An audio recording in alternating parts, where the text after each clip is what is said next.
Thank you everyone for coming today to the seminar with the Assessor's Office. We really appreciate it.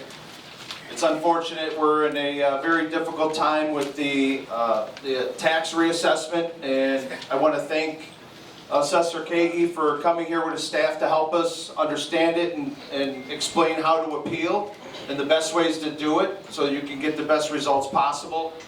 I'm Mayor Glotz. I want to thank Clerk O'Connor and Trustee Ken Shaw and Trustee Colleen Sullivan for coming as well. I see we also have elected official in here, Mr. Lutz from the school board. Thank you for coming, and Rich Kelly from the township. So thank you everyone. And what's really important to this board is why, so everyone understands, anytime there's vacant property since we've gotten office, we try to fill those spots because it generates a lot of real estate tax. It takes the burden off of us of these empty properties, and that's kind of why the mental health center was so important to us, because that will now be tax exempt. We wanted that to be something that would produce 280 acres of real estate taxes, which would have really helped our base. And we're still working on that, and we're going to do the best we can. And again, with the development that's coming in, we have Harmony Square that hopefully should be starting construction by September. 191st in Harlem, we're going to be hopefully starting that by the end of the year, if not the beginning of next year. So we're trying to get these properties up as soon as we can going, so we can get them on the tax rolls, and it makes it easier for the assessor's office too, with all these commercial businesses bringing in real estate revenue for them, so we can spread it amongst everyone instead of the residents taking some of the burden. So with that, I will turn it over to Assessor Kagi. And again, thank you everyone for coming. This is probably the largest turnout we've ever had. They do an amazing job for us, so thank you, Assessor, for coming, and your staff. Thank you, Mayor Glotz, and thank you. So the mayor's cards are up here if anyone needs them. I'll leave some too at the end. Thanks for being here tonight on a beautiful summer evening. I know it's not because of our charms here at the assessor's office that you're here. We recently sent out the reassessment notices, and I wanted to give you a couple things you might not have known about how these reassessments work before I hand it off to Teresa, who's going to give you all the really useful information on how to do your appeal and apply for your exemptions. What she's going to give you is really important. That's how you can personally navigate this process to make sure that it's fair to you and that you're taking advantage of all the benefits that you're entitled to. I wanted to give you a little bit more context because even policymakers and real estate experts don't understand our property tax system. It is really complex, as you know when you get the tax bill from the treasurer, which is not even me. So I just want to give you a couple of things that are useful that give you important context, and then we'll get to Teresa. People think because I'm the assessor that I must like property taxes. I don't. I happen to think they're a pretty regressive way to raise money for the things that we need: our schools, our public safety, our parks, our services. It is the system we have, and our job at the assessor's office is we don't actually raise money. The folks that determine the taxes that have to be paid are your schools, most of all, your county. The village is probably less than 10% of what you pay. Those are the folks that determine how much you're going to pay, and what we do with assessments actually doesn't even change how much is collected. They determine the amount that's going to be collected in total in your village, and what we do at the assessor's office doesn't change that an iota. So there's no reason for assessments to go up to raise more money from you or the village. That amount is predetermined, and a lot of people don't know that. And why do they go up? Right, so why do we do these pesky assessments, right? We do the assessments to determine your share of those taxes that are determined by others for the things that we need for our schools, for our public safety. So your share of the total assessed value in the school district is your share of that levy that the school district has determined that it needs this year. Your share of the village's assessed value is your share of what the village needs to provide public safety and to provide services. So that is an important thing to know. So we don't do it because it's fun. We do it so that if you have a more modest home, you're not paying as much of the total assessed value in the city as people who have bigger homes, more valuable homes. And so what we do is we look at the housing transactions that happen in your community to determine and estimate what each person's house is worth. And then we do the same with commercial properties, with the mall, with all of those other things. And like your mayor said, when you have more commercial property here, that expands your base and that reduces your share of the base. So that's why having commercial properties reduces your share of that burden that has to be paid, and you're fortunate that you have it here. So that's one thing you might not have known. Another thing you might not have known that's connected with that is if your assessment increases, your taxes do not change by the same amount. They almost certainly will change by a much smaller amount, and it's possible for your assessment to go up and your taxes to go down. And if you don't believe me, in Chicago, and when we reassessed Chicago in 2021, they paid their taxes last year. There were more than 100,000 homes that had their assessments go up, but their taxes go down. The reason why is that those homes' share of total assessed value fell. And so their share of the burden fell. So their taxes fell. This is not an intuitive thing, and if you don't believe me, I can understand why. I just want you to know if you're planning your budget, your assessment went up in the 30% range, like it did for the average person in Orland Township, your taxes are not going up 30%. You can take that to the bank. Okay? That's something that that's what I wanted you to know. So I want to show you some of the transactions that happen in your community and the trends that happen in your community that led us to do the assessment this year. And then Teresa's going to get to the real stuff that you came here for tonight. Probably not to hear from me. So our job is to estimate the value of 1.9 million parcels so the burden is divided up equally amongst all of us. We also administer exemptions. Exemptions are your chance to take some of that assessed value off the top and reduce your share of the burden. And it's for everyone if it's your main residence, you're entitled to the homeowner's exemption. If you're over 65, you're entitled to the seniors. There are other exemptions as well that Teresa will tell you about. Okay. We reassess every 3 years.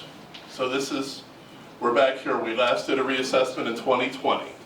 It'll affect your tax bills at the back half of 2024. So not for a while yet. And you have 30 days from the time when we sent out the notice, so appeals are due by the 26th. Okay, so here is what I wanted to show you. Here are the transactions that happened. Now it's cut off a little bit on the left-hand side, but here are the transactions that happened in your community. You can see that from 2018 to 2022, generally sale prices have been going higher for homes. In 2018, it was at 260 or 280,000 there. By 2022, it was 360,000 for the average single-family home. Condos have gone up even more, from 165,000 to 220. And here you can see where the median assessment shook out. So our median assessment is 357,000 for a single-family home, 204 for a condo, and then 503 for multifamily. Multifamily, so this is 2 to 6 units, 2 to 6 flats. They've been pretty flat.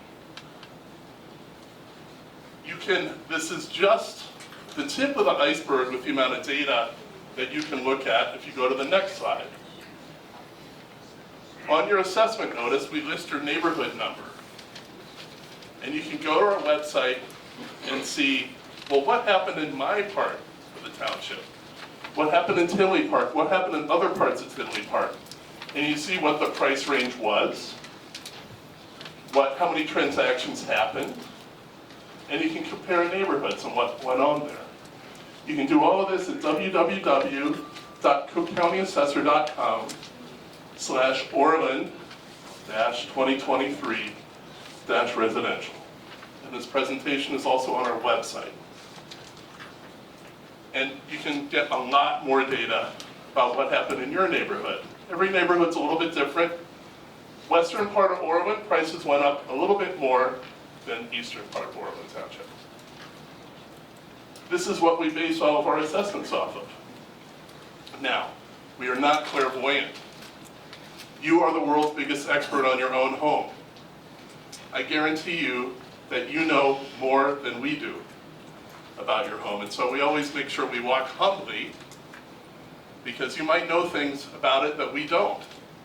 And that is a really important thing to bring in to the appeals process, because our numbers can be off, because we don't know that your kitchen hasn't been rehabbed in 60 years, or 50 years, or 40 years. We might not know about other things that depress the value of your home. We might not have the right facts about your home. This is all there for your appeal, to say, hey, you guys were off the mark, here's some information so you can get it on the mark. And in your appeal, a lot of us have been trained to look at comps, to go out and find 5 or 6 other homes like yours that have a lower assessment than yours, and you can do that. It is a lot harder. We run a lot of filters on these before we send out the assessments. But what we don't know is what's going on inside your house. And so in the narrative section of the appeal, I really encourage you to bring to our attention anything going on inside or outside your house that might make your house different from the average, that might make it have lower conditions than average, because that's something that we couldn't do in advance because we didn't know it, okay? So Teresa's going to take it from here and give you some information to run this process. Okay, thank you, Cook County Assessor Fritz Katie. Well, good evening, everyone. Good evening. Now, y'all can do better than that. I came way from the south side. Good evening, everyone. Good evening. All right, let's change this atmosphere. All right. I am Teresa Chandler. I'm the Community Outreach Strategist for Cook County Assessor's Office. I'm also the Township Liaison of all the Township Assessors throughout Cook County. So I want to say, I've counted everyone in here. That's why I was standing outside. I was going to give my personal number, but then I said it's over 150 people. So I'm going to give you Fritz's number. All right? So that's what I'm going to do. Michelle, get his business cards out. All right, so let's get started. And I want to say I will be here to the duration, whatever you need from me. I'm at your disposal, okay? So if there's a question that Fritz and we don't have here tonight, let us know. I'll give you my email address. You send it to me. We'll do a research, okay? We want to make this as fair as possible because our office is very transparent, okay? And so, as I stated, we're here for you. We're here to help you, all right? So let's get started. Is there anyone, before I start this presentation, is there anyone that ever filed an appeal on our website, online? Okay. So I talk a little fast and may go a little fast. You just have to say, well, Teresa, slow down a little bit, okay? All right, let's go. So this is a reassessment notice. This is just a similar a photocopy of the reassessment notice. And each one of you, if you live in Orland Township, should have received a reassessment notice. Now, if you have not received one, please let us know. You can email us, and I'll tell you how at the very end. So, why do you receive a reassessment notice? Well, because every 3 years, and this is for the new homeowners, I know there's some seasoned people here, but every 3 years your property is reassessed, all right? So it's called triennial reassessment period. So, what are you looking for? You're looking for your estimated market value. You look at that because you want to determine how much your house is worth, and if your property characteristics are correct. Why? Because they could influence your assessed value in some form or fashion. And I'll show you that one a couple of slides away. But also look at your neighborhood code and your property characteristics. And I'll show you why your neighborhood code is so important. Because we have this data valuation report that I want to show you.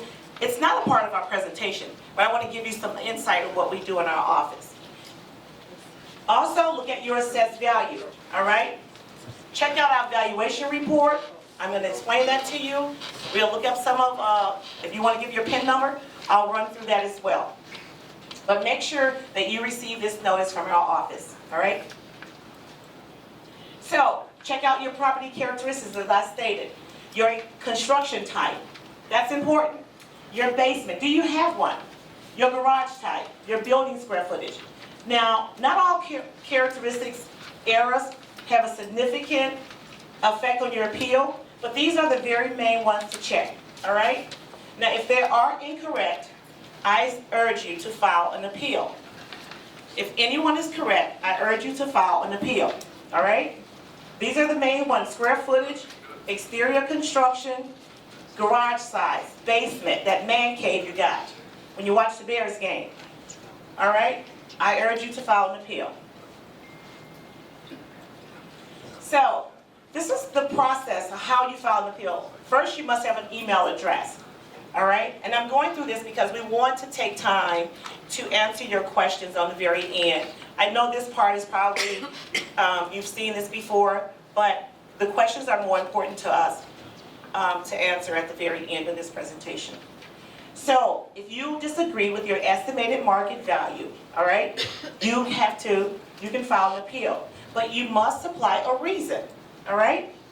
Our analysts will review your application to determine. We do have a check and balance in place when we look at your appeal. I am a former residential analyst and a commercial analyst, okay? So, good rule of thumb, it says here for you all in the back, if your property characteristics on your notice are correct and the estimated market value is within 10% of what you think your home is worth, then it is unlikely that your appeal would change your property assessed value. Okay, enough that it would affect your bill. Okay, and that's the good rule of thumb. So all of our appeals are filed online. When the Cook County Assessor Fritz Cady took office, and he can probably explain it better than I can, I've been with the assessor's office since, well, I'm going to say 24 years. And so when he first came in, we had all these paper appeals, and we couldn't get through the office. We had to just walk through, you know, in some areas. But actually, Fritz came in and said, hey, we need to get modernized. And that's when we started making the appeals online. And so it's so much efficient because you can go in and you can start your appeals and do some modifications and things of that nature, okay? Also, we're saving trees. So file an appeal online. Check to see if your township is open. That's the first thing. You must have an email address. Start your application. You can start your application on your cell phone or your laptop in the comfort of your own home. I remember times where people would run to the office. I also used to work in the Markham Courthouse office, and we would have the line all the way down the stairs. You don't have to do that anymore. Everything is online, okay? At your fingertips.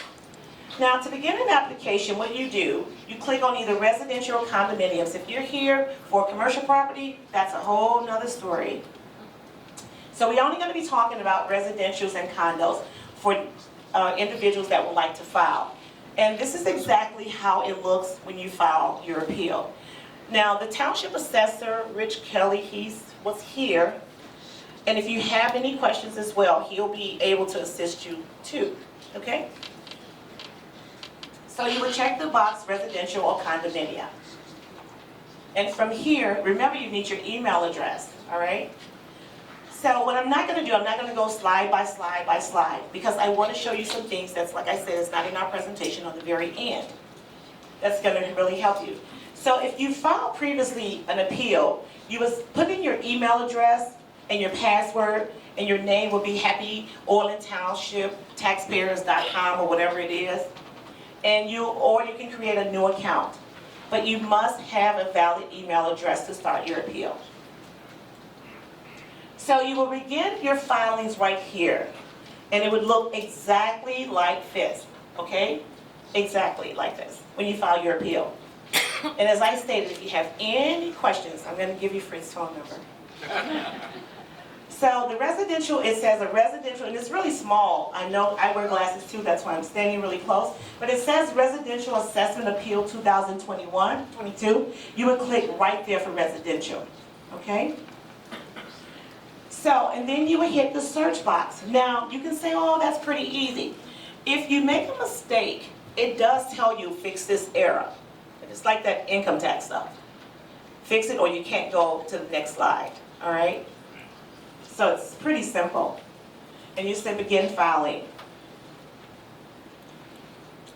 Now here we have an additional property PIN numbers. Some houses out here and throughout Cook County sits on 2 PIN numbers. Anybody familiar with 2 PIN numbers? Is there anyone here that has 2 property index numbers? No? Your house don't sit on 2 PINs? Okay. Your neighbor does. So yeah, so there's properties that have 2 PIN numbers. So what happened is that you must add your second property index number, okay? Now this is for the filers. Now, are there any attorneys in the room? All right, I'm glad. So let me say you may receive postcards in the mail from attorneys or tax reps. Oh, my boss is here. So I'm gonna say you don't need an attorney.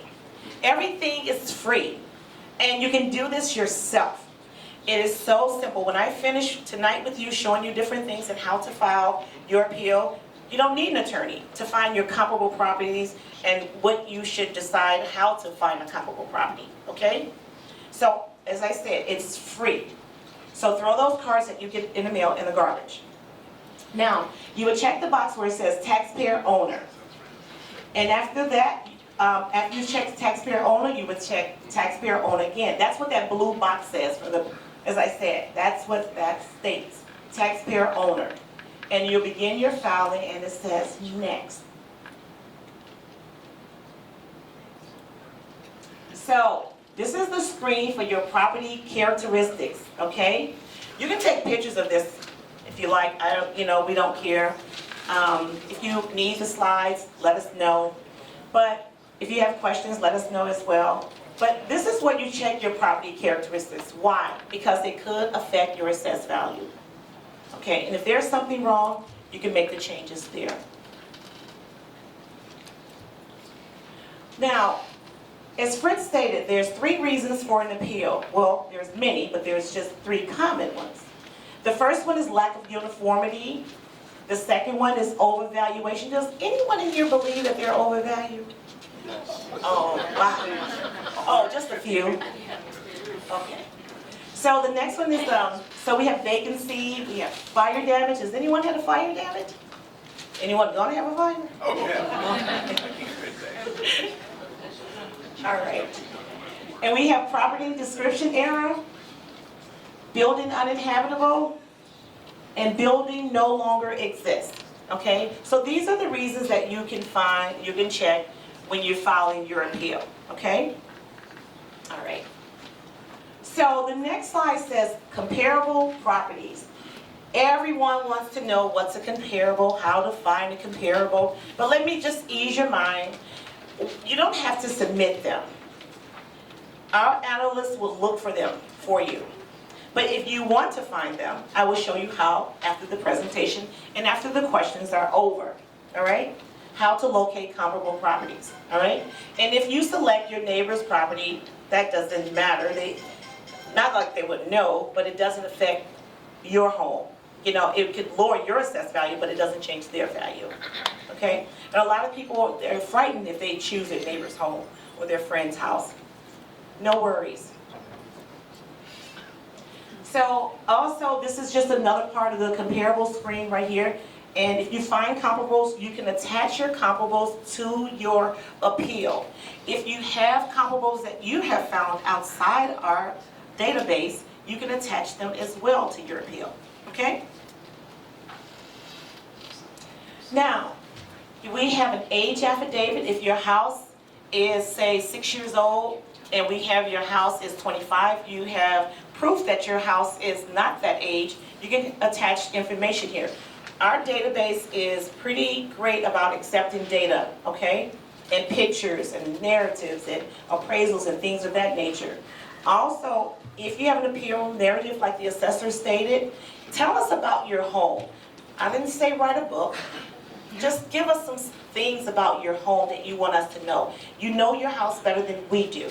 We need to know that information in order to evaluate your home more accurately. If you have an appraisal, a recent appraisal, attach it. Now, I'm not saying 4 years ago because totally the market has changed, okay? But if it's a recent appraisal and we have you overvalued in that appraisal, please attach it. So, once you file your appeal, your results are mailed. They're not emailed to you, they are actually mailed to you. You'll receive a filing number, okay? You can always track it. And so that's why the assessor worked so hard to get all of the paperwork that we had in our office online. The technology has really changed in our office since I first started because we were assessing by hand. Yeah, by hand. And we were collecting paper. We would get cut by paper and dust and sneezing and allergies and things of that nature. So that's no longer. So I want to talk briefly about the property tax exemptions. There are 8 exemptions that we have. One is the homeowners. We have a veteran with disability exemption, a persons with disability exemption, the home improvement exemption, the senior, I don't see any in here. All right. The returning vets, is there any veterans in the house? Do we have any vets? All right, let's give them a round of applause. Thank you for serving our country. Thank you. We have the senior freeze exemption. We have what we call the long time exemption. All right? Now everyone thinks they qualify for the long time because they've been in their home for over 10 years. All right? So, one of the exemptions are important because they're tax savings. All right? Tax savings that helps you save on your property tax bill. They're always on your second installment. We get emails all the time that says, I didn't get my exemptions. Well, exemptions appear on your second installment bill, okay? And they are very, very important, and they're savings, great savings, all right? So before I go to this slide, I just want to tell you how important it is, and I just want to ask a quick question about these exemptions. So this is just really hypothetically. And what is your name, ma'am? Debbie. Debbie. All right. Debbie is 26 years old. All right, Debbie, how you doing? All right. And this is Debbie's mom. Debbie purchased her house for her mother, and her mother hypothetically happened to be a senior. Debbie's mom is 65 years old. Debbie's mom moved to Alabama, okay? She purchased her house. How old is Debbie? 26. She purchased the house from the mother. The mother has the homeowners and the senior exemption, right? Yep. Does anyone know what exemption that Debbie will receive when she purchased that house? Can anyone tell me? None of the above. None? Who says none? Raise your hand. All right. Who says the homeowners? Raise your hand. Okay. Who says the seniors? Raise your hand. One person. One person is right. She will receive the senior for the first year. Okay? Right, you're paying it in arrears. So you see the benefit of having a homeowners and a senior exemption and purchasing from a senior as well? All right? So it's important that you check your tax bill for your exemptions, and if you purchase from a senior, you can file for that exemption. Now another thing too that we offer, it's called certificate of errors. We can go all the way back to 2018 and provide you refund money. So if you missed any of your exemptions, I urge you to apply for them. Now, how can you check them?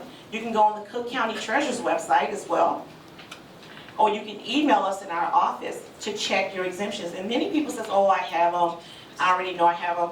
Many times you don't. And that's why your tax bill is high. So I really, really urge you to check your property tax bill, especially your second installment bill. Is that okay? All right. Take your phones out right now, and you put it on that QR code, and it's also on the back of your pamphlet. You'll receive a link tree of all of our information, and that's why we passed out that pamphlet.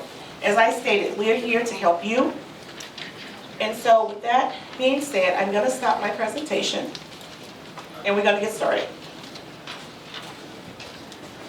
Thank you, Teresa. So I just want to review a couple of things and then we'll get to the Q&A and then Mayor Glotz will close us out. So 1/3 of homeowners don't have the homeowners exemption. 1/3. So there are probably maybe 20, 30 people in this room who probably don't have the homeowners exemption. A homeowners exemption is worth $1,000 a year off of your bill. And, as Teresa just mentioned, you can get a certificate of error for the years that you should have had it but didn't, and be refunded for each of those years that you didn't have it, up to 4 years. So, my mom, when I became elected assessor, she said, "Can you do something about the seniors exemption and make sure I don't have to reapply for it every year?" So we got that bill passed. But then I also told her, she prepared, she had an annual Christmas card list that she sent out. I said, "Mom, if you really want to get involved with this, go through your Christmas card list and look at each person who lives in Cook County and see if they have the homeowners exemption. Because then you can tell them to apply and you'll save them a lot of money." So if you really want to, if you have a list like that, I'm totally serious. You can help us reduce the amount of people who don't have the exemptions by going through lists of loved ones, especially people who are age over 65 who have homes, and make sure they have their exemptions. Because people have to sign up when they buy their home. And seniors, when they turn 65, even though those exemptions automatically renew, they have to sign up. So that's where we miss people. We're getting better with our technology, but we want to make sure that we have that. Okay, I've talked for too long now. The best part is your questions. We want to help you. So Teresa, you want to pick people out? Yes. So let's get started. We're going to start from left to right. But we're going to start from the wall to this and go like that. How about that? Yes, sir. Yes, 2 questions. First of all, is the condition of the homes in your numerical neighborhood factored into your assessed valuation? So the question was, are the conditions of homes in your neighborhood factored into the valuation? The answer is yes, to the extent that we know them. But we might, as I mentioned, each and every one of you is the world's greatest expert on your own home, okay? So imagine that multiplied across all the homes in your neighborhood. We might not have all the pertinent information. The most important thing that you can do is make sure that you present to us information that shows you're not the average home that we think we know. Secondly and finally, what rooms are counted in your building's square footage inside the house? Bedrooms, family rooms, etc.? The question was, what rooms inside the house are counted in the square footage that we use in our valuation? So in your assessment notice, we send you, what we think your habitable square footage is, and that's what we use. There are some rooms that you might consider habitable, but have not been counted in building permits that were issued in the past. We go by the square footage that was in the building permits that were issued to us. If you think your habitable square footage is lower than what we have, bring it to our attention. Just like a garage, considered habitable. Okay, so what we're going to do is that we're going to take hand questions. And because of the sake of how many people here, just one question, and so that everyone can get a question. Is that fair? Okay, thank you all. Okay, so we have one question on the wall, so we're going to go to the center. We have another question on the wall. I know, but we want to just do a rotation. Okay, we want to make it fair. So we're going to do one in the center. And I know, ma'am, you had yours up first. Okay, go ahead. I was just reading the long-time homeowner exemption, only 2% of homeowners qualify. Then I read the rest of the paragraph, and could you clarify a little more? The question was, hey, I was reading about the long-time homeowners exemption, and I saw only 2% of homeowners qualify. Is that true? The answer, sadly, is it is true. It's not because we're stingy at the assessor's office, it's because the General Assembly, when they passed it over 15 years ago, very narrowly tailored who qualifies. So This exemption is kind of like a mirage. It looks really good at a distance, but the closer you get, the more it disappears. So it's okay. There are three different ways. There are three different ways that you have to qualify for it to qualify for it. First one sounds easy. You've been there over 10 years. Great. Your household income's under 100,000. Great. Most people's incomes is not that high. Third, you have to have been amongst the very tippy top of the most people who had the highest increase in assessments in all of Cook County. Not a club that everyone wants to be part of. And trust me when I tell you, in Orland, there are not going to be many people who've had the same kind of increases like we've seen in some gentrifying neighborhoods in Chicago, for example. So that's why it's hard to, it's percentage increase. And the formula is established in the law. It's really obscure. You want to come into our office and undergo the brain damage to calculate it just to make sure, you're welcome to. You can make an appointment. But I wish that more people qualified for it, and we're trying to have it modernized in the General Assembly so that it's more up to date. There's always a trade-off. The more people qualify for it, the more other people have to pay. So that's why the General Assembly very narrowly tailors these exemptions. You're welcome. Thank you for your question. And we're going to move to the middle section here. Yes, ma'am. It's just a question for somebody. Is all this going to be on YouTube? Yes. I'm asking for a friend that can't. Yes, it'll be on the village YouTube channel.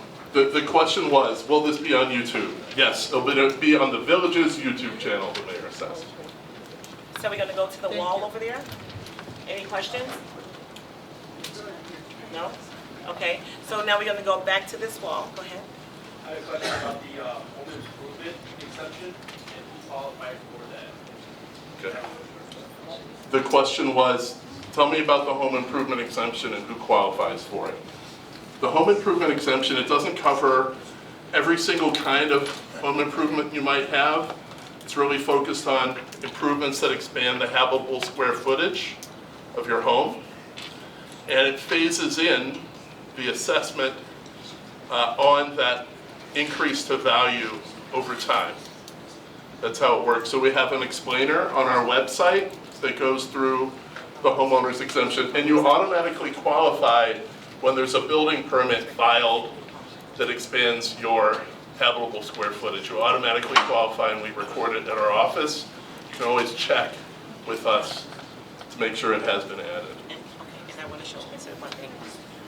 Also, what we're going to do right here is show you the home improvement and what is not covered. So, Michelle, if you go to documentation required with the eligibility, where it says must be a class 2. If you scroll down right there, it says what is not covered by home improvement. This is what's not covered. Like I stated, everything on our website is transparent. There is a question that you have, you can find the answers on our website. It's right there for you.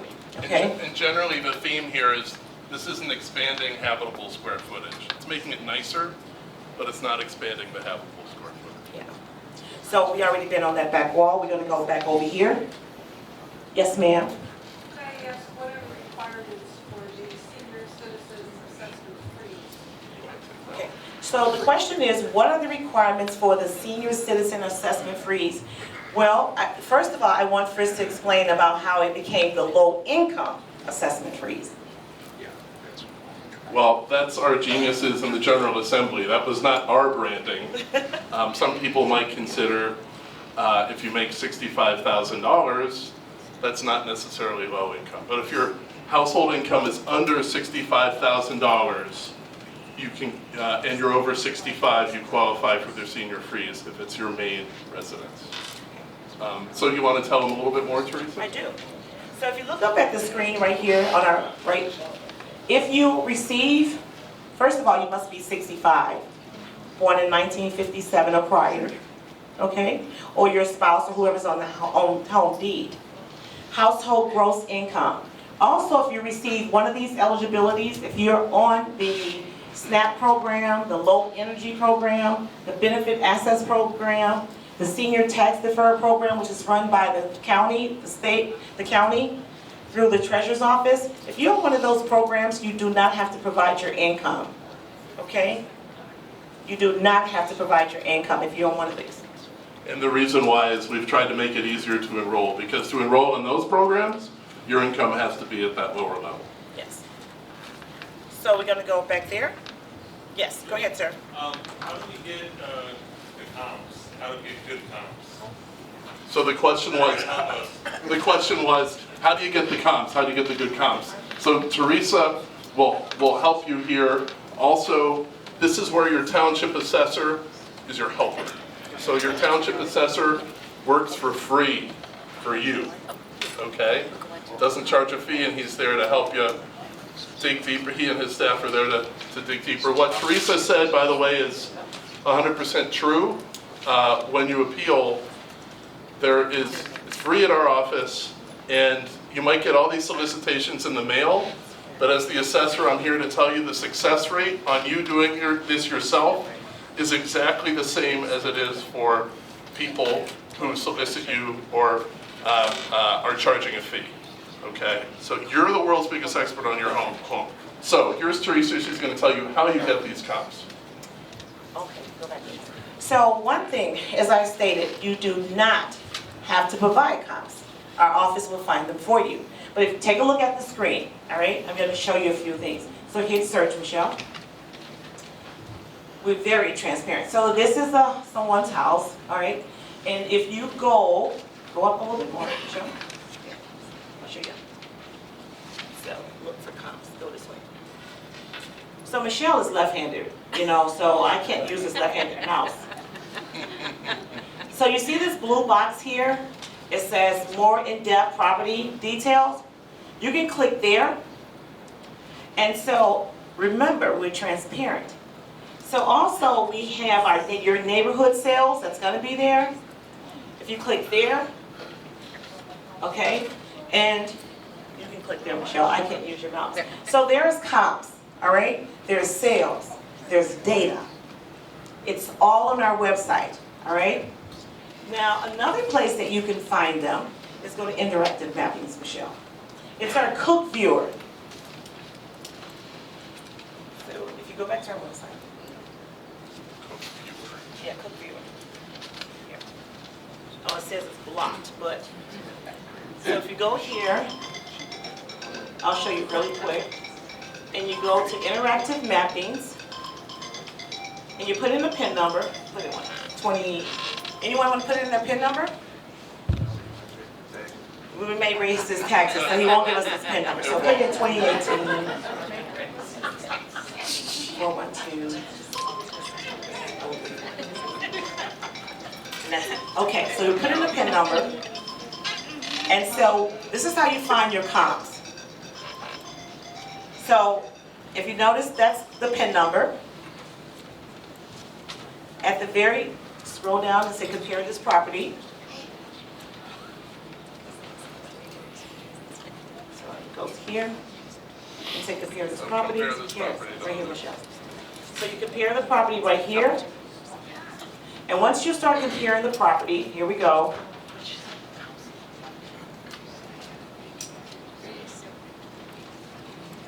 And you scroll over here on this left-hand side. Compare this property to others. Yep. You see that, Michelle? Yeah. Compare that. Hit that for me. Right here. Compare the property to others. Up higher. Yeah, right there. Scroll down and hit the green box. And those are all the comps for the house. They're on our website. They're built into your appeal application as well. So if you need to know how to find them, I'll be here for the duration. I can show you again, okay? Or you can email me. Hey Teresa, do I get in trouble by my neighbor? Okay, all right. And we'll get to you. I just wanted to add one little exclamation point to what you just said. So if that sounds pretty complex to get comps, it is. Some people really like to dig into this. Please trust me when I say we run a lot of comps before we send out your assessment. We have the computer look at it in several different ways on the comps. That's why this can already be pre-loaded and we can check it again And you can always provide us more information that might find more relevant comps. But I just want everyone here to know for your appeal, you don't have to provide comps. You do not. Okay? You do not have to do that. And we will give you the benefit of the doubt, looking at this thing in 6 or 7 different ways to find the valuation that's most flattering to your property. That's why the narrative part of your appeal is really important. Because we can run lots of filters on comps before we send out the assessment. The computer can take care of that part, but what we don't know is that information, qualitative information about your home that might mean it's below average. So that narrative section is important there. Okay, Miss Neighbor. Hello. Yes. I did not receive a reassessment notice from the assessor's office, and I know you said that you had a deadline to file, and also, how do I get my... Okay, so she said, hey, I didn't get a reassessment notice. How do I get it? Does that mean that I'm not being assessed this year? I know that there are 4 different townships in Tinley Park. So you might not live in Orland Township. No, I am. You do? Okay. Will I get an extension since I didn't receive it? Because I'm not going to meet the deadline if I didn't get it, and now I'm standing here going, what reassessment? Okay, so she said, hey, if we didn't receive it in the mail, does that mean I get extra time to apply? What you should do is first go to the website, get the information, see how you were reassessed, see if maybe we estimated it lower than what you think it's worth, so you don't necessarily have to appeal. Okay, so you looked it up. If you're going to miss the deadline for appealing it, which is June 26th, just let us know. Okay, but you can also, Teresa, you can talk to Teresa afterwards too. Is there a space where it says reassessment letter, or is there a... Yes, there should be a letter from our office that has it. Online. Yeah. Okay. Yeah. Okay, so we're gonna go to the middle. Yes, ma'am. And then we'll go with you next time. Yes, ma'am. Yes, I have a question. I have a home, which I get my exemptions on, but I also have a townhouse. Are there any exemptions for me on that? Because I don't live in it. My daughter does. Okay. The question was, I have a home and I get exemptions on them, but then I have another home where my daughter lives. Can I get exemptions on those? The answer is no. You can only get exemptions on your main residence. Right. Question? Yes. What is the difference between filing with the assessor's office and the board of review? And should you file for both or just one or the other? So the question was, what's the difference between filing with the assessor's office and the Cook County Board of Review? Should I file both? Is there any other wrinkle to this?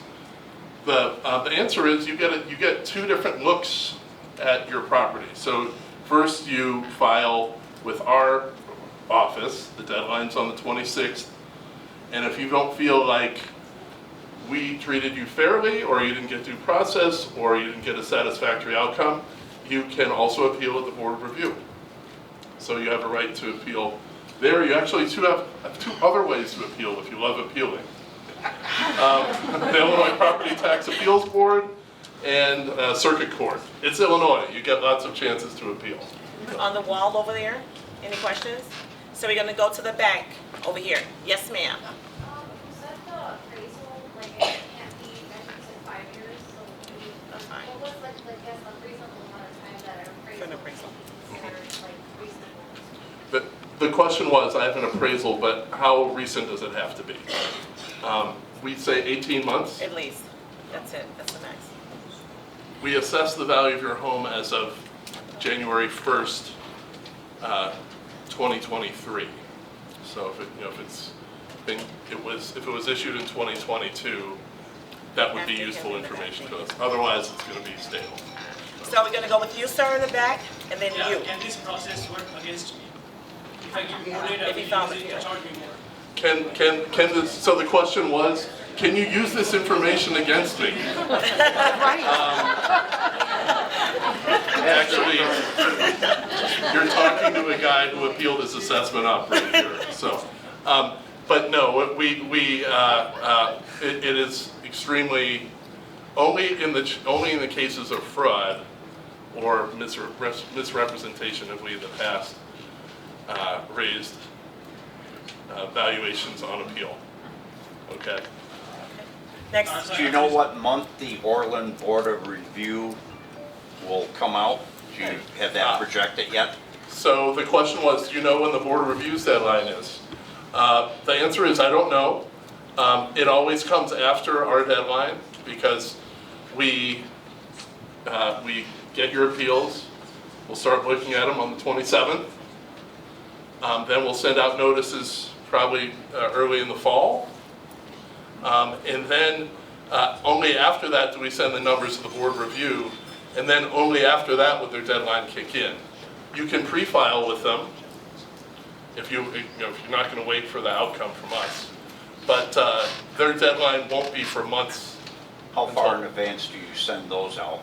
Well, we don't send out the board reviews numbers. You They're don't? another elected body of government. Who does that? The Cook County Board of Review does. They're their own elected body of government. So I should contact them? You should contact them, and Thank you. your township assessor is there to help you navigate all of this. Great. So ma'am, I'm gonna take your question because your hands was raised before hers, and then you, go ahead ma'am, back in the back.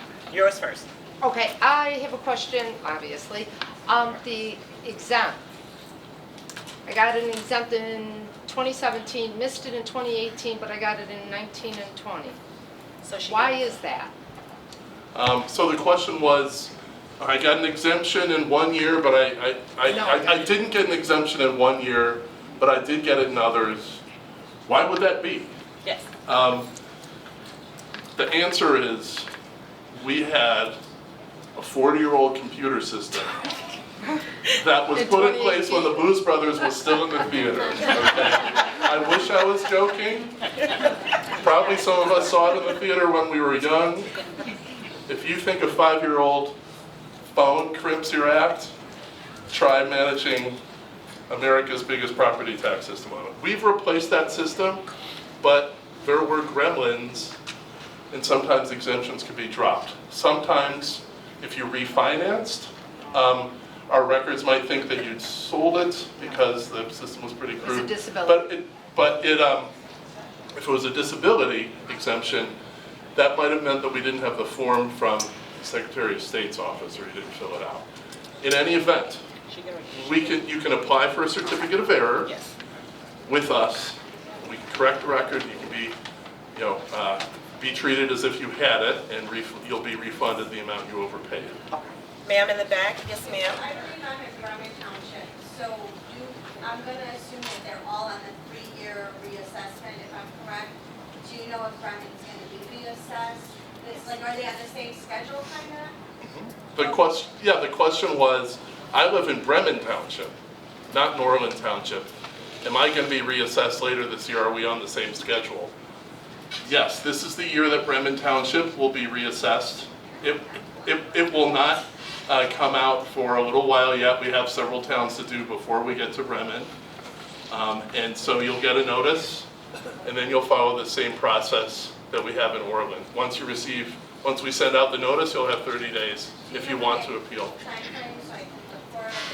We actually posted on our website the order that will send them out. We have several towns to go before we send them out, so I wouldn't expect Bremen until well into the fall. Yes. Okay. Yes. So there are multiple townships here. Sorry, this is complicated, but if you live in Bremen, I wouldn't expect notices to go out until September-ish, and then you'll have 30 days to make an appeal once you get your notice. And maybe you don't want to appeal because you think we got the number right or we're both. We're going to take your question, sir. So I have a comp that's in my neighborhood that was sold 2 years ago. And I know that the square footage that's listed on your site is significantly more than what my square footage is. So although because of the fact that the square footage is greater, it's being listed as an equal comp to mine, but yet it recently sold for much more because of the fact that it's bigger. Mm-hmm. How can I remedy that? Because now my assessment may look like it should be higher because of that safety. Great question. So the question was, hey, one of the closest comps to my home actually has more square footage than you realize, and it just sold for a fancy price, and you're pricing my home like this big old home, and that's not accurate. That's getting messed up there. So in your appeal, bring that to our attention, that hey, you're comparing me to a sale where the dollar per square foot paid was actually lower than we think it was. This is an example of how out-of-date data is frustrating for us and frustrating for you, because if there were not building permits filed on a 2,000-foot home that is now 3,000, and then it sells for $1 million, we think someone paid $1 million for 2,000 square feet, when in fact they paid for 3,000. And so that messes up how we might value other homes too. So just please bring that up. We think in Orland Park generally the data is going to be pretty accurate, but bring it to our attention. So I'm just going to go out 1 second, sir, because she actually had her hand up for a long time, and then I'll come back. Yes, ma'am. A follow-up to his question, when you put something in the narrative section of the appeal and it has to do with what I say is different than what the assessed valuations of comps are going to be, what kind of proof do you want that what I'm telling you in the narrative is correct? In the narrative, generally, so the question was, so in the narrative, should I talk about the comps or should I talk about my own home? What should I mention? I would say that the information you put about your own home is most important. Do I have to prove that? Yes, you do. And in what way? So the question was, do I need to prove it, and in what way? Photographs, an appraisal, some other information. Maybe we said your home was worth $300,000, and you've been trying to sell it for $250,000 for months, and you still don't have a bid. That's pretty good information that our number is off the mark. So that's the kind of thing that you can do to provide proof, but sometimes pictures are perfectly adequate. I grew up in a home, my dad was a cheapskate. He had what I refer to as a Bess Truman kitchen, which dated back to when Bess Truman was the first lady in the White House in the 40s. Pale green everywhere. The same house next door had a Martha Stewart kitchen. Okay, so the more important information there is really the Bess Truman, but you can write about the Martha Stewart kitchen next door if you want to. But really the most important information is about your own home. Thank you. So we're going to take your question, sir, in the back. So we're both on the title. One of us is 65 and one of us isn't. Yes. But it comes, the tax bill comes to my name, and then it doesn't say her name. That's fine. So the question is, senior one of them is a senior, one is not. The tax bill come in the non-senior name, but they want the senior exemption. That's fine. You can still apply for the senior exemption. Our system is able to look at the database to determine if you're eligible or not. Just bring your property, your identification, and you can apply. Matter of fact, you can apply online. It's so easy. Everything's online in our office.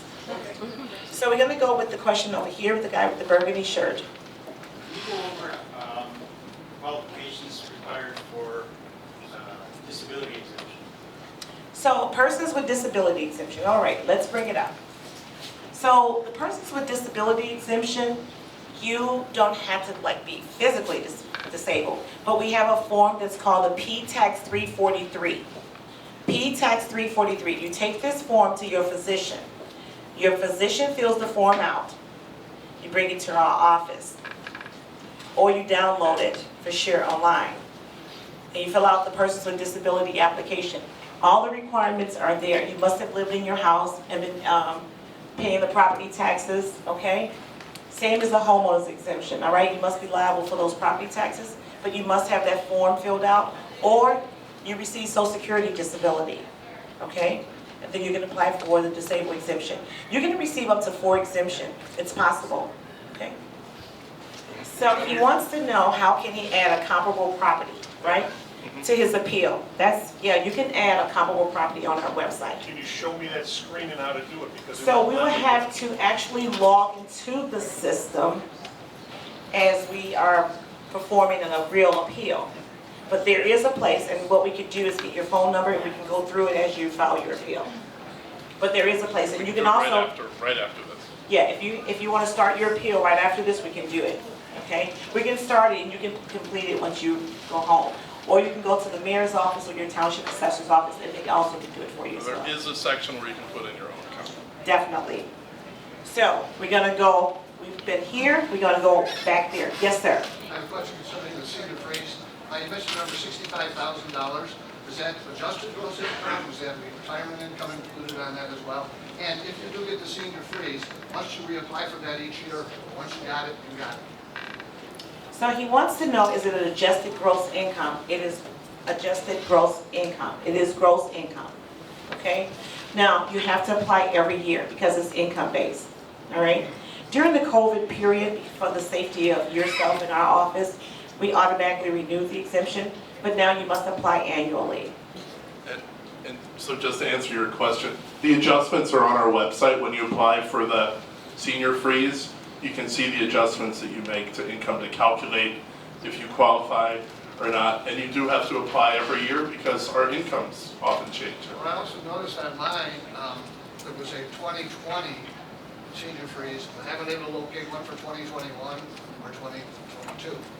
Okay, so the question was, so I qualified for the senior freeze a couple of years ago, but I wasn't sure if I qualified in 2021, 2022, it wasn't applied. We can apply the certificate of error if you did qualify. So let's make sure you're applying for the certificate of error and demonstrating that you qualified in those years. And then we'll make sure that you had the senior freeze for all the years that you qualified. And you'll receive refund money. Yes, you would. You might receive a considerable amount of senior freeze money if your freeze was in place for a while. So we're happy to help you with that. And we are gonna go over here. Oh, I'm sorry. We're gonna Most go- of the senior freeze We went to the back. We're gonna go renewed here. during And then I'll COVID, go back. but it may not have in your case. So we're gonna take the young lady with the pink. Do you have to apply for the certificate of error before the 26th, or can you do that for any missing years? You can apply for a certificate of error at any time. All right, so we're gonna go to the middle section, which is back. Go ahead. Yes, ma'am. In the event we were to miss the deadline for the appeal, do you have to wait 3 years before you can do it again? The question was, if I missed the deadline, if I lost my chance to appeal? No. So, because you can appeal not only at our office, but also at the Cook County Board of Review. That deadline is several months down the road. And again, if it sounds like a lot of this is really complicated, please don't let that get in the way of filing an appeal if you thought the number was wrong. You don't have to provide your own comps. You don't have, it's free. You can do it on your phone. Just provide information to us that shows us why you're appealing, what you think it's worth and why, and that's all you have to do. Okay. All right, so we're gonna go back there, gentlemen. Yes, sir. When you assess it and use your formula times the new tax, the taxes are showing the increase from 6,000 to over 11,000. Are you changing your formula? Is the state equalizer rate to go down? Because then my escrow is going to fall short tremendously. Then you have to make up the new tax. My payment can go up over $1,000 a month. So the question was, so my assessment rose by a certain percentage, and if I apply the same rate that I paid last year to the new assessment you sent out, my payment's going to go up a lot. And is that really the case, or is there some other change that I'm missing? Did I get that Well, right? you're saying sometimes it doesn't necessarily, increase in assessment doesn't necessarily affect your tax you're paying. You've seen some come down. So are things changing on the formula that I'm not seeing? Because I Okay. haven't seen that in any past tax bills. Okay, so the question was, so is there something else that I'm not seeing? Because when my assessment's gone up, my taxes have gone up too. So the short answer is yes, the rate changes and the equalizer changes too, and the levy changes. So if you're trying to imagine the math in your head, imagine there are two big numbers. There's the levy, which is the amount that your schools and your village and the county and everyone needs. That's the amount of money that will be collected, okay? Regardless of how assessments are done. Your share of that levy is your assessed value divided by the whole assessed value in the taxing district, in each of those districts that you're in. And so, for example, Tinley Park. If everyone's assessment goes up 30% in Tinley Park, the base goes up 30%, and your assessment goes up 30%, your tax bill may not change much at all, because it's really just the levy here that might have gone up, but your share of the assessed value is not changed. So your bill would not change much at all. And again, some people don't believe me on this, but that is the way it works. And you don't have to just look at Chicago, where the average assessed value went up 20%, but people whose assessed values went up 10%, they had lower bills. The same has happened in previous, when we reassessed the north suburbs in 2019. It actually happens a lot because we've raised the values on commercial properties.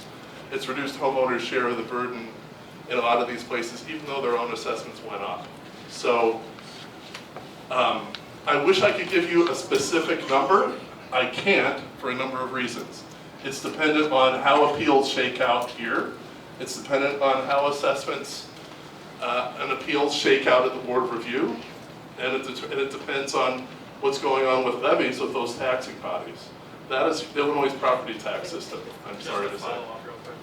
I went there to try to appeal though, but everyone got an increase, so I have nothing to appeal as far as comps.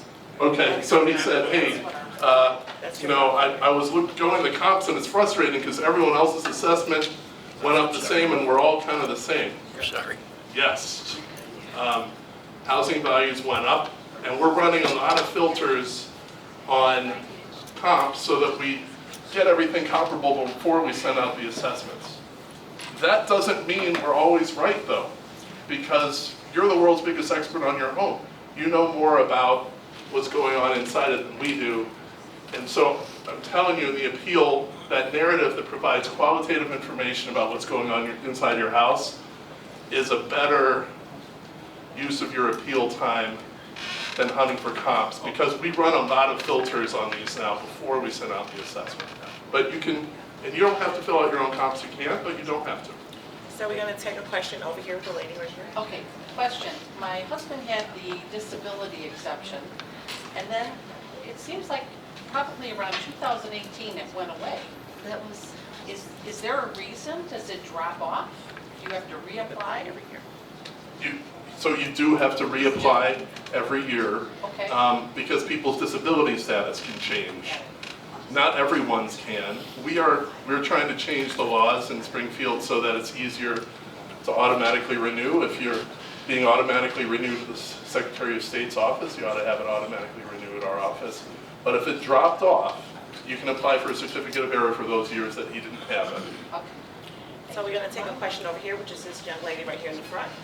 Hi, I was wondering who chooses the types of exemptions available and makes the criteria for the inclusions? Oh, great question. Who is determining what these exemptions are and who's included and who's not included? Answer is our General Assembly. Our state representatives and our senators, they pass the property tax code and they create these exemptions. And they're the ones who bring it into being, and we execute the laws that they pass. I'm gonna take your question, ma'am. You've been so patient. Thank you. Yes, ma'am. Well, just for fun, I did the per square foot comparison of things, both of the properties chosen by the Board of Review the last time around, as well as properties that I chose. They're all over the map. Make absolutely no sense to me. And the increase from the last assessment to this one, according to your computer, goes anywhere from 25%, no, 15%, 25%, 47%, and one poor guy has a 71% increase in his assessment.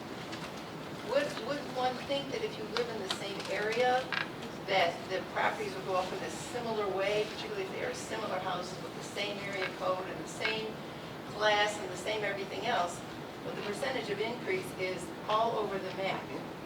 And the per square foot, mine happens to be on the high end, of course, it's nuts. Can anybody, is there any consistency that I can follow? Because I can't figure it out. So the question was, hey, I've been doing some research digging in here, and I've seen assessment increases that kind of seem to be all over the map. One person's up 15%, another one's up 30%, another one's up even more than that. Shouldn't everyone's go up by about the same amount? And the answer is not necessarily. So under the law, everyone has to be assessed uniformly. So like houses have to be assessed in the same way. So if you have a 1,000 square foot ranch, it should be assessed about the same way as another 1,000 square foot ranch in the same neighborhood. And so that's what we do. But sometimes the starting point can be different. Maybe one person had a senior exemption, a senior freeze on there before, and now it's off. Maybe one person had a bunch of exemptions there, and now they're off. Maybe a certain kind of home has gone up more in value than others. Generally, we're seeing homes that have a lower price point go up more than ones that have a higher price point because of a lot of people have been waiting to postpone. They've been postponing buying a home, at least as first-time buyers. But you can go and check, and if you're looking for consistency and uniformity, look at we think in terms of consistency and uniformity in terms of the dollars per square foot for a certain kind of property rather than in the change. And if you see disuniformities, you are welcome to bring it to our attention and to do an appeal based on it. So we have one question back in the back. About condo and townhomes, how do you, because it's giving like your land as the whole subdivision versus just yours. Yep. So how do you appeal that? So the question was condos. It looks like it's being assessed on the whole building. So how do you appeal your valuation? So great question. That is true. Under the Illinois Property Tax Code, we have to assess condos based on the value of the whole building. And then your share of the building's assessment is your share of the ownership in the building under the Articles of Association. And so if you think the valuation is unfair, your condo association has to appeal for the whole building. Okay, so the person who heads your condo association should be on the ball. We can help them with that. Some condo associations are more on it than others, but we can help you with the process. Yes, ma'am. Yes, ma'am. Hi. 2 questions. Well, can we just limit it to one because we want to get around this stuff? We can come back to you. We can come back. Just pick your favorite. Oh, okay, my favorite's gonna be then, what's the window that you captured for this last assessment? I know you said that the date was as of January 1st. Did you capture like 2 years, 18 months, 3 years? Like, what are the comps? I don't want to drill down on specifics. Yes. But like, what's kind of a broader range that you guys looked at? Okay, so the question was, so which sales are you looking at? Because since you assessed us 3 years ago, is it just last year or the last couple of years? Great question. The information that we didn't have 3 years ago are sales from the last 3 years. So that will be, those are the most important drivers in our model. But we actually look at sales that happened in the last 7 years to try to understand what's going on with the market. Do some houses trade for a premium over others? And our model sort of compares, it crunches a lot of data. But the most important point is what happened in the last year, because we think that's sort of establishing what the market is paying per square foot for different kinds of properties. And then we sort of gauge it 2 years ago, okay, how did that compare with this year? And we apply that to our house. So we're going to take this man right here. I just have one quick question. Go back to that senior phrase. It says the total adjusted gross household income. Yes. So say if you have a senior citizen and you have an adult child, I mean, you're going to take the income of both people? Yeah, the question was, hey, I see the senior freeze, it's household income, so is it both the senior and the child? Yes, it's everyone living in the house. So we're gonna go back to her, and then I'll move around back to you guys, okay? Yes, ma'am, with the pink. Okay, so it's really quick. The senior freeze, so the previous owner had it for several years. I just purchased it this year. So do I have to like take it off or will it come off automatically? Because I don't qualify. So definitely you would not qualify, but Right. you will, but you need to let our office know that you purchased from a senior, and you will receive the homeowners and the senior exemption. Okay. Yes, ma'am.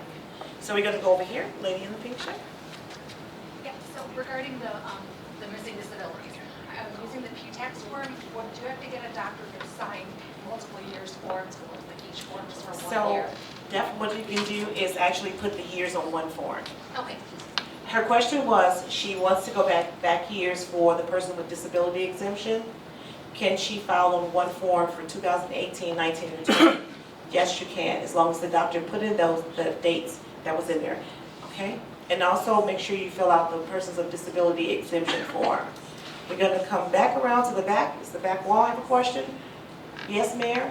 I have a quick question. So I've been helping people do taxes for probably over 14 years.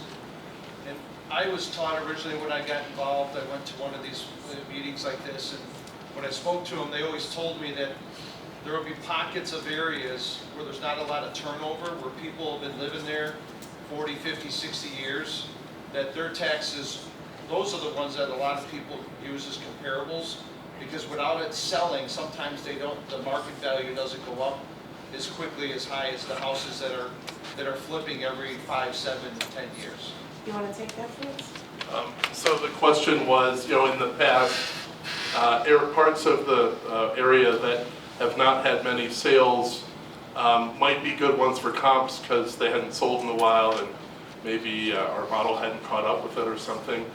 The answer is our model has kind of caught up with that approach. Generally there are enough sales in the community. Sometimes it might only be 1% of the homes or 2 or 3 or 4 or 5 in a given neighborhood, but usually there's enough to help us model with and make sure that it's not out of whack with other areas where there are more sales. We don't want to penalize the areas where there are more sales and provide benefits to areas where there are fewer sales. We want to treat everyone the same. Thanks. So we're gonna go with the gentleman with the burgundy shirt. Yes, we had a high efficient furnace installed. Did including the home improvement exemption? So we had a high efficiency furnace installed. Is it included in the home improvement exemption? No, it's not, because it doesn't expand the habitable square footage of your home. It's one of my projects to see, can we get a new exemption created for people who are creating sustainable homesteads? That's not on the books, but I'm interested in, and I think the state might be interested in giving some people some incentive who are making their homes more efficient. Yes, ma'am? My question has to do with condos, of hers. Should our taxes be the same? I'm saying, I know the neighbor across from me has a senior freeze, so I know hers is different. But all the condos, same. So why would one be higher than the other?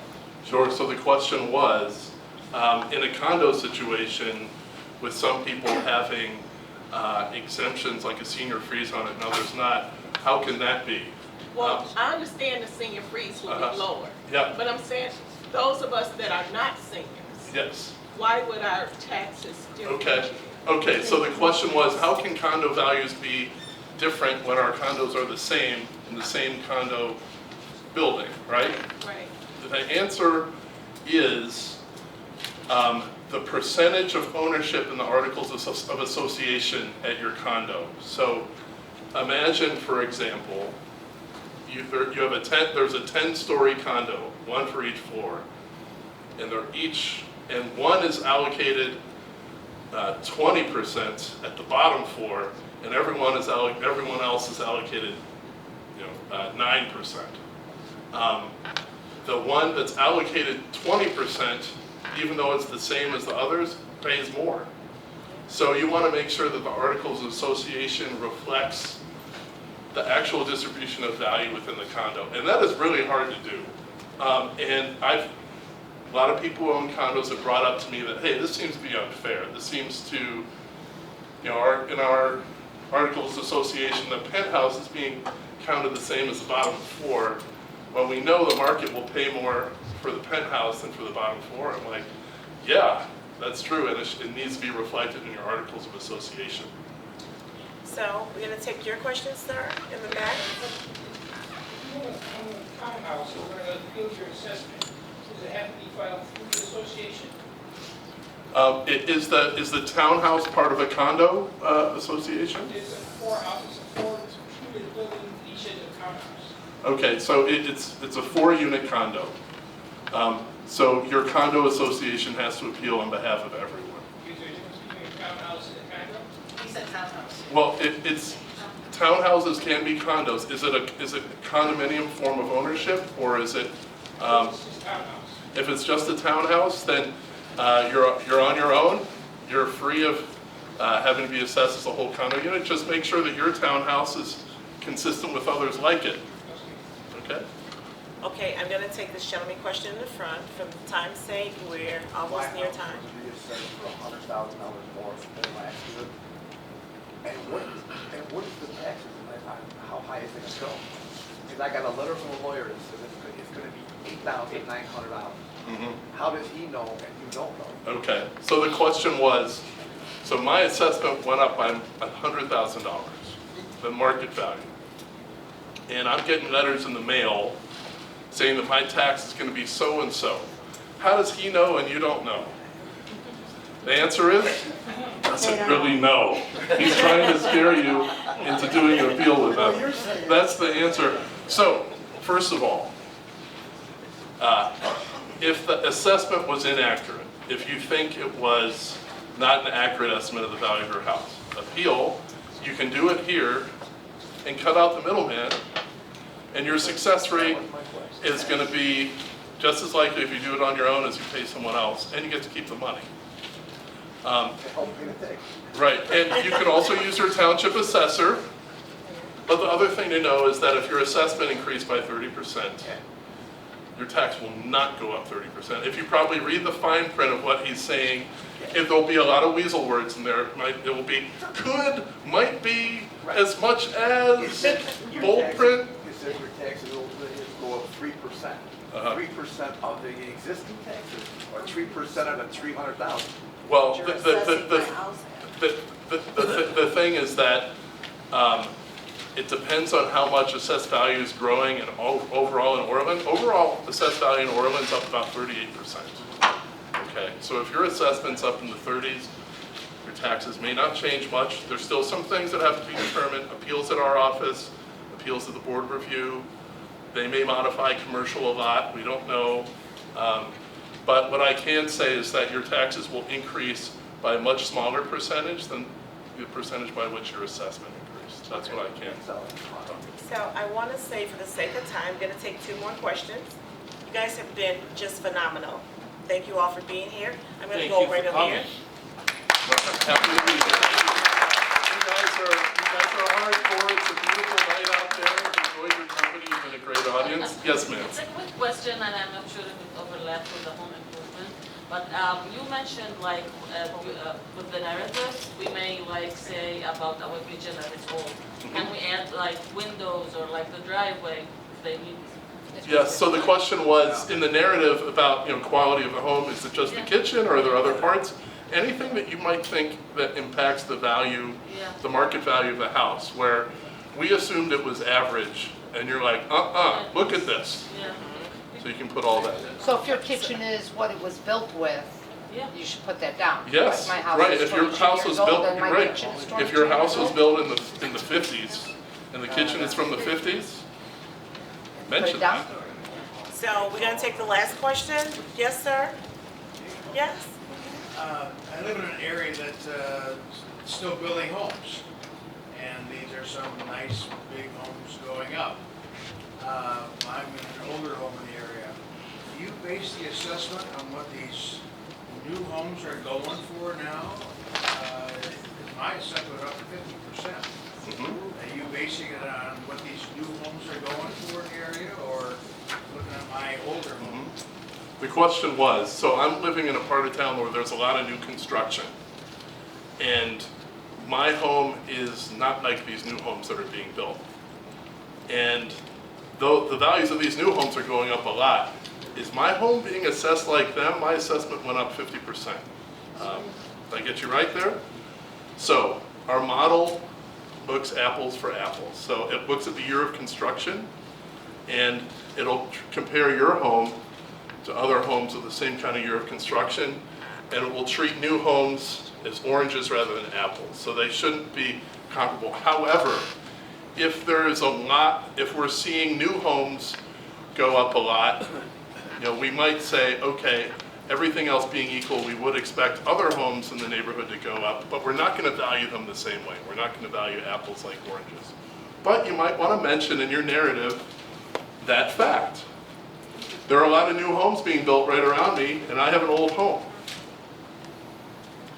Well, I think that wraps up the night for us. Okay, so we'll hand it off to Mayor Glass here.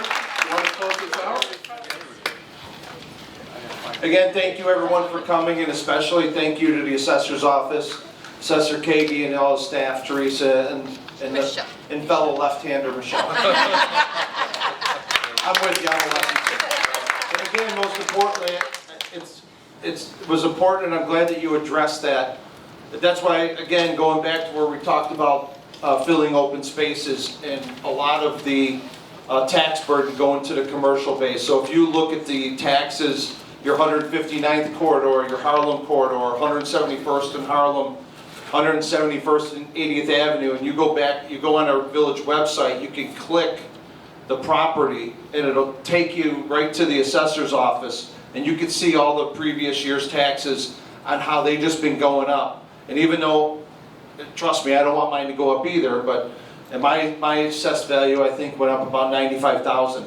But even though the assessed value went up $95,000, it's all based on a pool of money. And that's why it's important to the village for this development to get going. The Harlem Avenue, we redid all that. You got the Pete's Fresh Market that's under construction. The 191st in Harlem, which we're working on at Woodman's. That is what helps our pool, the tax base, and makes their job a lot easier. Because the more we bring in, the more they can push off to the businesses and less on the residents. They have a piece of pie that they have to get from us, from the village of Tinley Park. After they're finished with all the other taxing bodies, those commercial businesses are the ones which have been great about Assessor Kagi. They push a lot of that more to them than they do to the residents, and that's why I appreciate what they do for us. So that's why it's so important on the development in Tinley Park, as the assessor said. So that's what makes life easier for all of us. So the more they keep paying, we just recently had a business that came in to ask for an extension on their reclass, and so we denied it. They don't need a reclass. We helped them to get in to start what we did back. When Mayor Zabraki was here, they gave them the reclass. That term has ended, and they asked for an extension, and we denied it. So if we would have extended that tax burden, that money that we save them, gets pushed off on all of us. And so that's why that tax base is so important, especially the commercial, which makes their job a lot easier for all of us. So with all of that, thank you everyone. We appreciate it, and have a great night.